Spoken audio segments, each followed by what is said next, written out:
আসসালামু আলাইকুম। সবাইকে স্বাগত জানাচ্ছি বিডি ভিউজে। আপনাদের সঙ্গে আছি আমি সুরভি দিবা। হিজবুল্লাহ নেতা হাসান নাসরুল্লাহর হত্যার প্রতিশোধ নিতে 1 অক্টোবর ইসরায়েলের উপর ক্ষেপণাস্ত্র হামলা চালায় ইরান। ইসলামিক রিপাবলিকের ওই হামলার পর ইসরায়েলের ক্ষতিগ্রস্ত সামরিক ও গোয়েন্দা সাইটগুলোর প্রচুর ফুটেজ এখন নেট দুনিয়ায় ঘুরে বেড়াচ্ছে। যদিও তেল আবিব এবং ওয়াশিংটনের পক্ষ থেকে দাবি করা হয়েছে পশ্চিমা আকাশ প্রতিরক্ষা ব্যবস্থার কল্যাণে সেই সব ক্ষেপণাস্ত্র লক্ষ্যভ্রষ্ট হয়ে গেছে। ইরানের হামলায় ইসরায়েলের ক্ষয়ক্ষতির নানা দিক নিয়ে থাকছে আজকের প্রতিবেদন, লিখেছেন তামান্না মিনহাজ।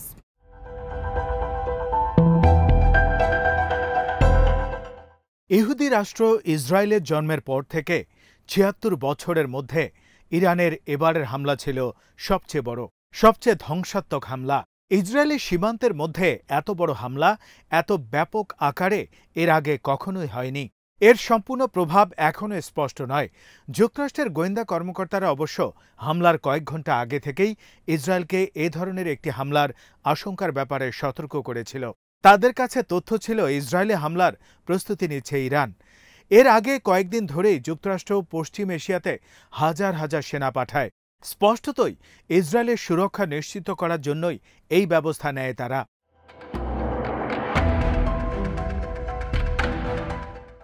এর আগে গত এপ্রিল মাসেও ইসরায়েলে ক্ষেপণাস্ত্র হামলা চালায় ইরান। সেবার সিরিয়ায় ইসরায়েলি হামলায় ইরানের কয়েকজন জ্যেষ্ঠ সেনা কর্মকর্তা নিহত হওয়ার ঘটনার পর প্রতিশোধ নিতে ইরান এই পদক্ষেপ নেয়। যুক্তরাষ্ট্রের প্রতিরক্ষা মন্ত্রণালয় জানায়, নাসরাল্লাহর ঘটনায় আরও কঠিন প্রতিশোধের প্রস্তুতি নিয়েছে ইরান, যা ইসরায়েলের তথাকথিত আকাশ সুরক্ষা ব্যবস্থা আয়রন ডোম দিয়ে পুরোপুরি প্রতিহত করা সম্ভব নাও হতে পারে।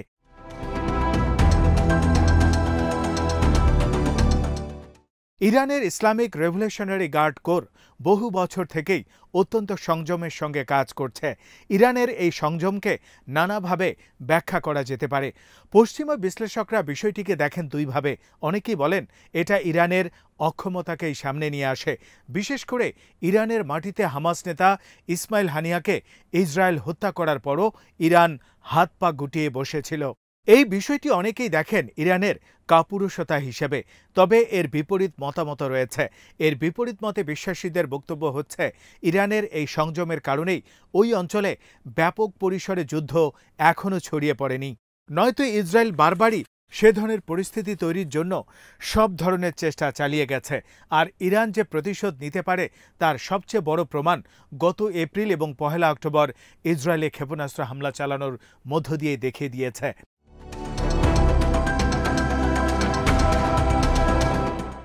ইসরায়েলের জ্যেষ্ঠ রাজনীতিবিদ ইয়োভ গ্যালান্ট ইরানের সর্বশেষ হামলাকে ইহুদিবাদী সত্তার বিরুদ্ধে যুদ্ধ ঘোষণা হিসেবে চিহ্নিত করেছেন। গ্যালান্ট 7 অক্টোবরের পর ইসরায়েলি অকুপেশন ফোর্সে আবারও যোগ দেন। কুখ্যাত বেনি গান্টজ তেল আবিবে বসে গর্ব করে বলেন, ইরানে হামলা চালানোর জন্য তাদের বহু বছরের প্রস্তুতি রয়েছে। এ কাজে তারা সরকারের পরিপূর্ণ সমর্থন ও সহায়তাও পাচ্ছেন।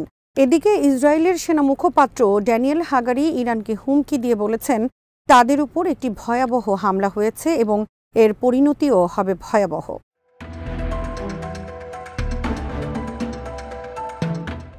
ইরানের রেভলিউশনারি গার্ড ইসরায়েলের হুমকি খুব বেশি আমলে নিচ্ছে বলে মনে হচ্ছে না।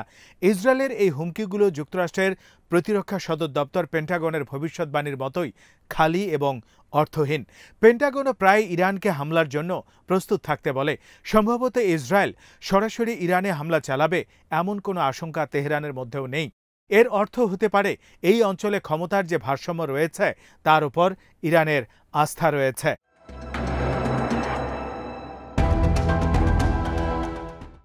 Institution for national security of America একটি শক্তিশালী ইহুদিবাদী লবি সংস্থা।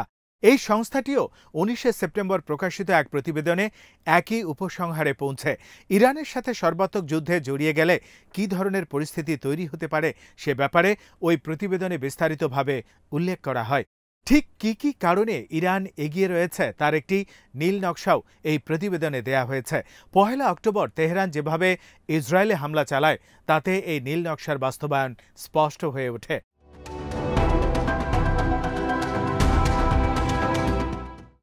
মধ্যপ্রাচ্যে যুক্তরাষ্ট্রের ঘাঁটি ভূগোলের অত্যাচারকে অতিক্রম শিরোনামে JINS এর প্রতিবেদনটি সাবেক সেনকম কমান্ডার ফ্র্যাঙ্ক ম্যাকেঞ্জি লিখেছেন। ম্যাকেঞ্জি আফগানিস্তান থেকে যুক্তরাষ্ট্রের সেনা প্রত্যাহারের তদারকির কাজ করেছিলেন। সেনকম বাহরাইন, জর্ডান, কুয়েত, কাতার, সৌদি আরব এবং সংযুক্ত আরব আমিরাতের উপর নজরদারি করে। এছাড়াও পশ্চিম এশিয়া জুড়ে যুক্তরাষ্ট্রের সামরিক স্থাপনার কার্যকারিতা, মূল্য এবং শক্তি প্রয়োগের ক্ষমতা মূল্যায়ন করে। এই প্রতিবেদনে ওই অঞ্চলে যুক্তরাষ্ট্রের ঘাঁটিগুলোর অবস্থা অবিলম্বে পুনর্বিবেচনার আহ্বান জানানো হয়।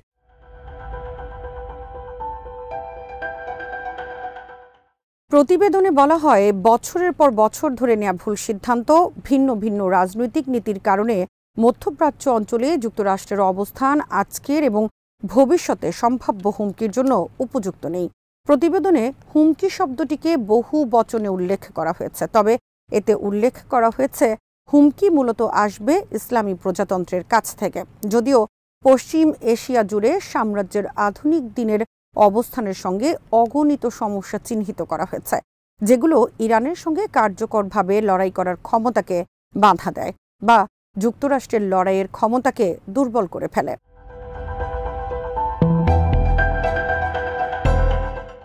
জেনারেল ম্যাকেঞ্জির প্রতিবেদনে বলা হয়, ইরানের এমন কোনো সেনাবাহিনী নেই যাকে হামলাকারী বাহিনী হিসেবে বিবেচনা করা যায়, কারণ ইরান কখনোই নিজ থেকে কোনো সমস্যার সূত্রপাত ঘটায়নি। তাদেরও একটি ছোট ও অকার্যকর নৌবাহিনী রয়েছে এবং ইরানের কোনো কার্যকরী বিমান বাহিনী নেই। তাদের কিছু ক্ষেপণাস্ত্র ও ড্রোন রয়েছে যা তারা সংকটে পড়লেই ব্যবহার করে।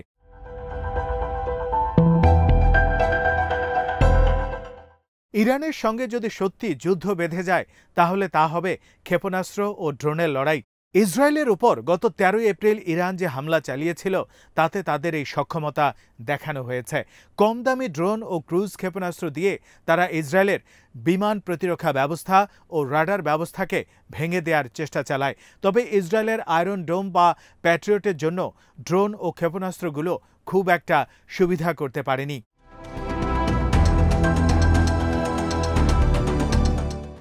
পহেলা অক্টোবর যা ঘটেছিল সেই সূত্র ধরে ম্যাকেঞ্জি সঠিকভাবে ভবিষ্যৎবাণী করেছিলেন, এপ্রিলের হামলা সম্ভবত বড় আকারের ইরানি হামলার একটি প্রস্তুতি পর্ব হিসেবে থেকে যাবে।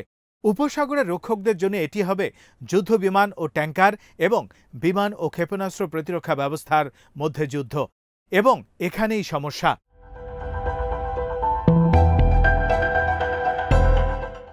ইরানের হাজার হাজার স্বল্প পাল্লার ক্ষেপণাস্ত্র রয়েছে। এটি যুক্তরাষ্ট্র বা ইসরায়েলের পক্ষে একটি প্রধান নেতিবাচক ফ্যাক্টর, যদিও এটি কৌশলগতভাবে কোনো গভীর সংকট নয়। যুক্তরাষ্ট্রের সংকট অন্যদিকে। পশ্চিম এশিয়ায় মার্কিন ঘাঁটিতে জ্বালানি ও অন্যান্য খরচ চালিয়ে যাওয়া সহজ নয়। এর সঙ্গেই এখানে সম্প্রতি শক্তি বাড়ানোর একটি প্রয়োজনীয়তা তৈরি হয়েছে। সেক্ষেত্রে খরচ আরও বাড়বে। পরিস্থিতির কারণেই এখানে তাদের F-35 ফাইটার জেট রাখতে হচ্ছে, যা অত্যন্ত ব্যয়বহুল।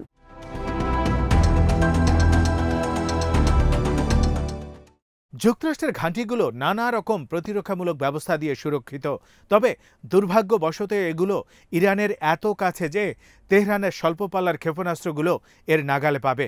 ফলে এই ঘাঁটিগুলো থেকে কতটা সফলভাবে ইরানের হামলা মোকাবেলা করা যাবে তা নিয়ে প্রশ্ন থেকে যায়। ম্যাকেঞ্জি মনে করেন, ইরানের অব্যাহত আক্রমণ শুরু হয়ে গেলে এই ঘাঁটিগুলো ব্যবহার করার মতো অবস্থায় থাকবে না। এই বিষয়টি ইরানিরাও খুব ভালো করে বুঝতে পারে।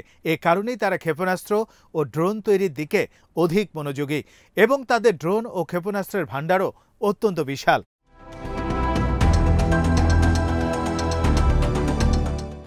এই প্রতিবেদনে যুক্তরাষ্ট্র ও ইসরায়েলের জন্য কিছু আশাবাদও প্রকাশ করা হয়, তবে সেগুলোতে আশার চেয়ে প্রতারণাই বেশি।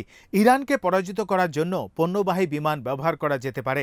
এগুলো হয়তো ইরানের হামলার শিকার হবে না, কারণ ইরানের সঙ্গে যুদ্ধে রণতরী যুদ্ধ বিমানগুলো খুব একটা কার্যকর ভূমিকা রাখতে পারবে না। সাম্প্রতিক পরিস্থিতিতে ইয়েমেনের আনসারুল্লাহ যেভাবে মার্কিন রণতরীগুলোতেও হামলা চালিয়েছে, এগুলোকে ক্ষতিগ্রস্ত করেছে, তাতে বিমানবাহী রণতরীর অপ্রয়োজনীয়তা সম্পূর্ণরূপে প্রকাশিত হয়ে পড়েছে।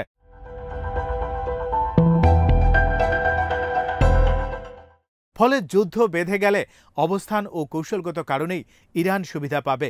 এই সুবিধাগুলোকে যথাযথভাবে কাজে লাগাতে পারলে তাদের পক্ষে বিজয় নিশ্চিত করা খুব কঠিন কিছু হবে না।